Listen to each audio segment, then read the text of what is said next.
जब जब आवेला सावनवा बड़ा नीक लागे हो। शिव गुरु हम बनब तोहरो कंवरिया बड़ा नीक लागे हो।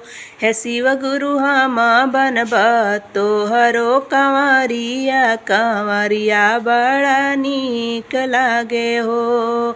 हे शिव गुरु हमहू अइब देवघर नगरिया कंवरिया बड़ा नीक लागे हो।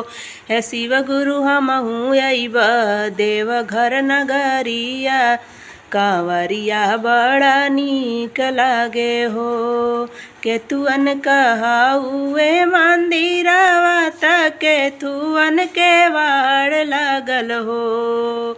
केतुअन कहाउए मंदिरवा त केतुअन के वाड़ लागल हो।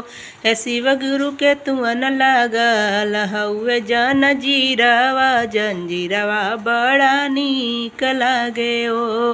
हे शिव गुरु केतुअन लागल हउए जंजीरवा बड़ा नीक लागल हो।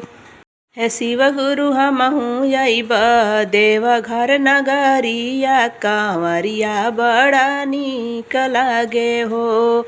हे शिव गुरु हमहू अइब देवघर नगरिया कंवरिया बड़ा नीक लागे हो। इटवा पत्थल के मंदिलवा तारू पवन के वाड़ लगल हो। इटवा पत्थल के मंदिलवा तारू पवन के वाड़ लगल हो। ये सेवका सोनवा लगल बा जंजीरवा बड़ा नीक लगे हो। हे सेवका सोनवन लागल हउए जंजीरवा बड़ा नीक लगे हो।